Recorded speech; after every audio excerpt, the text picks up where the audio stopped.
Markus pasal 2 ayat 23 sampai 28. Pada suatu kali pada hari Sabat Yesus berjalan di ladang gandum, dan sementara berjalan murid-muridnya memetik bulir gandum.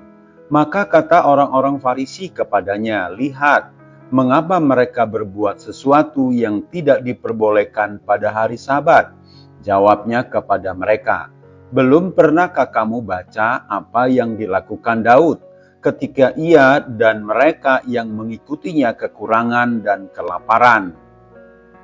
Bagaimana ia masuk ke dalam rumah Allah waktu Abiatar menjabat sebagai imam besar, lalu makan roti sajian itu yang tidak boleh dimakan kecuali oleh imam-imam, dan memberinya juga kepada pengikut-pengikutnya."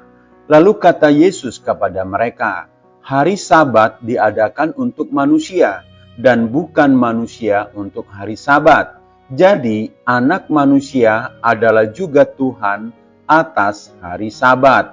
Baca juga Kolose pasal 2 ayat 16. Hari Sabat untuk siapa? Saudara-saudara, dalam kesempatan yang khusus ini, Tuhan Yesus bukan melanggar hukum upacara yang diberikan oleh Allah, melainkan tidak mengindahkan tradisi rabinis buatan manusia. Tuduhan orang-orang Farisi itu sepenuhnya tidak berdasar dan tanpa kuasa. Yesus sebagai pencipta hukum itu tidak melanggarnya, tetapi mentaatinya secara sempurna.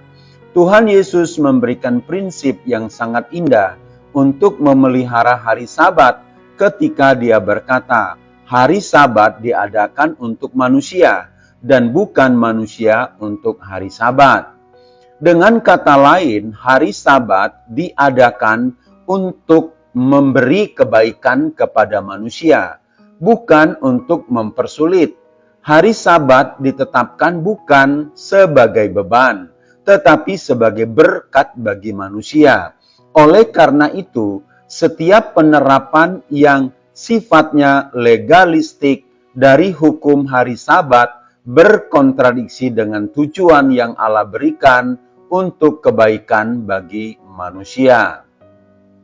Saudara-saudara, ada orang-orang Farisi baru pada hari ini yang mengatakan bahwa makan dan beraktivitas di luar rumah pada hari Tuhan melanggar hukum hari Sabat.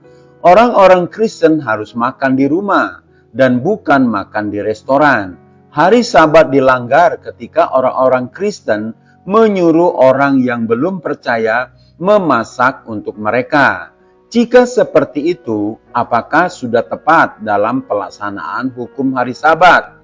Entah orang-orang Kristen makan atau tidak, orang-orang yang tidak percaya tetap menjalankan usaha mereka.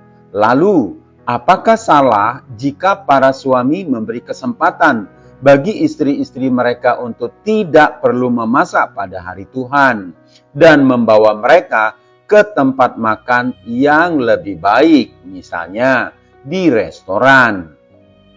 Saudara-saudara, Calvin mengomentari dengan tepat. Maksud dari hal ini adalah bahwa mengubah hari Sabat sehingga membinasakan manusia adalah salah, karena Allah menetapkan hari Sabat untuk manusia, untuk kebaikan manusia. Orang-orang Farisi melihat para murid Kristus sibuk dalam pekerjaan yang kudus. Mereka melihat para murid itu kelelahan dan kelaparan dalam perjalanan pelayanan mereka. Tetapi mereka marah ketika orang-orang yang lapar ini menyegarkan dan mengenyangkan tubuh mereka yang lelah, dan itu beberapa bulir gandum saja. Bukanlah merupakan penyelewengan yang tanpa sepengetahuan atau tanpa pengertian terhadap kehendak Allah ketika menuntut ketaatan pada hari Sabat, tetapi mencederai manusia. Padahal Allah memaksudkan hari itu untuk membantu manusia. Sungguh komentar yang berwawasan dan penuh hikmat. Saudara-saudara, bagi para pemimpin agama Yahudi saat itu, hari Sabat telah berubah menjadi sekedar daftar aturan yang kaku dan membebani, misalnya batasan jumlah langkah kaki yang boleh ditempuh. Tuhan Yesus ingin meluruskan konsep ini dengan menyatakan bahwa Sabat adalah berkat bagi manusia. Sabat ini adalah waktu khusus yang diberikan Allah agar manusia bisa beristirahat, memfokuskan diri pada hal-hal yang rohani, dan menikmati persekutuan dengan Allah tanpa dibebani oleh rutinitas setiap hari. Saudara-saudara, jawaban pertanyaan untuk siapakah hari Sabat?